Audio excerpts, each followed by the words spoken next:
핵이라고 하면 아마도 많은 분들이 1945년 히로시마와 나가사키에 투하된 핵폭탄, 리틀보이나 팬맨을 떠올리실 것 같습니다. 인류 역사상 처음이자 마지막으로 사용된 핵무기로 당시 20만 명에 달하는 사상자가 발생했습니다.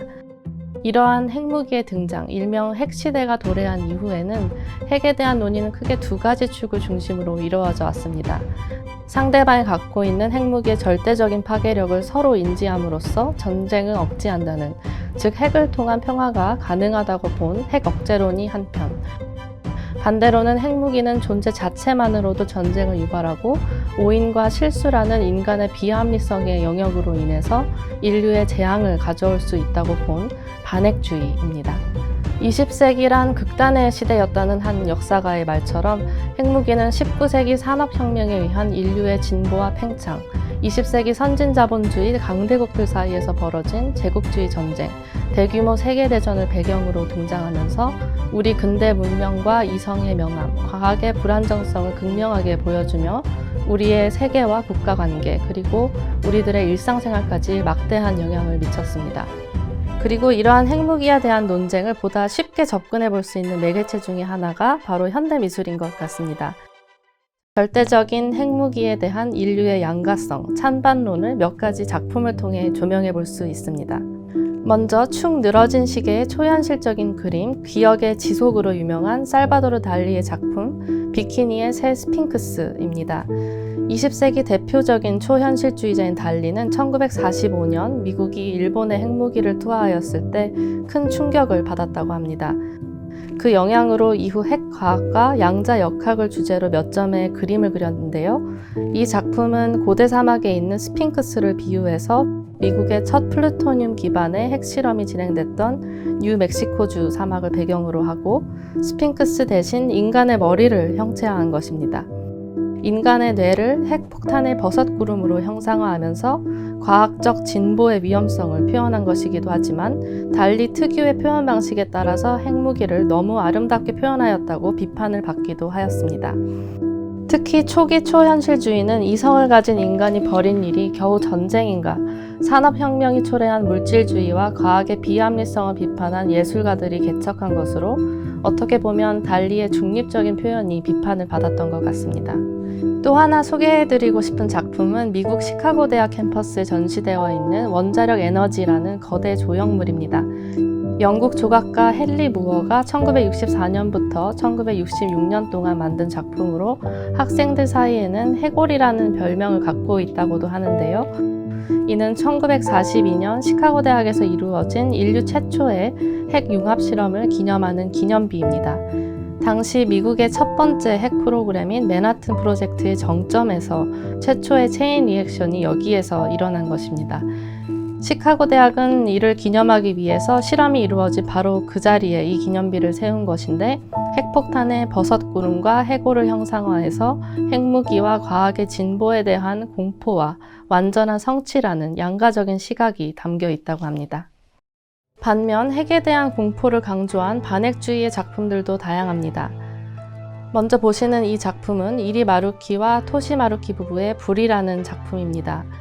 마루키 부부는 히로시마에서 본 참상을 그림으로 남기고자 시체 더미와 절단된 팔다리, 알아볼 수 없을 정도로 불타버린 생존자들을 이렇게 표현했다고 합니다.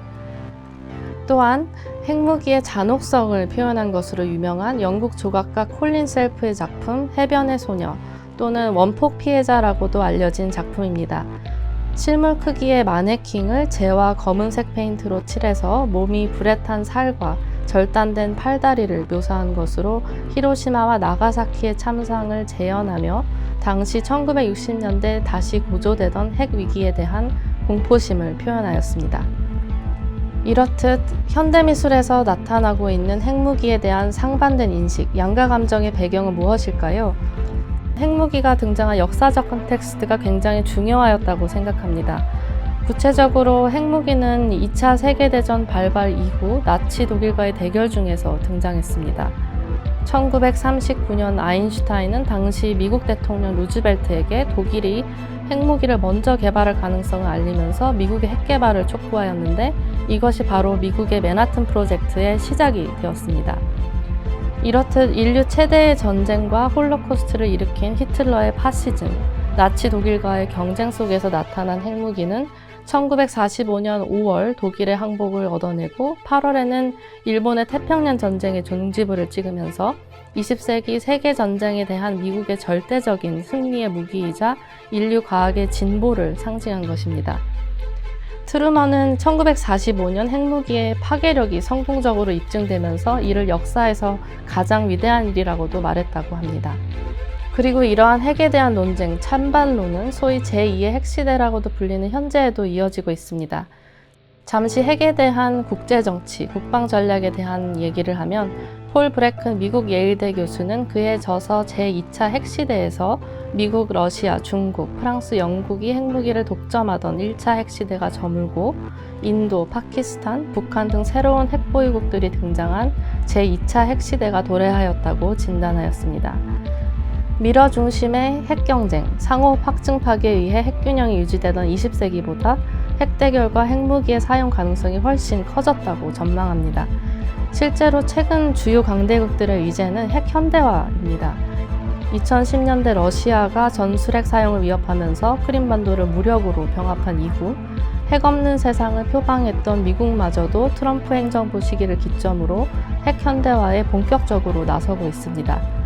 첨단 과학을 기반으로 한 낙진 없는 핵무기, 사용 가능한 신형 핵무기에 대한 논의도 뜨겁습니다. 한국도 이러한 핵 논쟁에서 중요한 사례입니다. 한국의 국방 전략은 비핵화를 원칙으로 핵을 통한 억지력 대신 첨단 재래식 무기와 미국과의 동맹으로부터 제공되는 핵우산을 기반으로 하고 있습니다. 하지만 북한이 비핵화 협상을 거부하고 핵 능력을 고도화할수록 한국도 핵무기를 통한 억지력을 갖춰야 한다는 핵무장론, 동맹이 제공하는 핵우산을 공고화하기 위한 전술핵 재배치 등의 논의도 조야에서 꾸준히 제기되고 있고, 반면 이러한 선택이 오히려 북한의 핵무기 개발을 정당화하고 한반도에서의 평화를 위태롭게 한다는 반론이 있습니다. 핵무기의 절대성과 비핵, 반핵이라는 상반된 가치가 복잡하게 얽혀 있는 것입니다.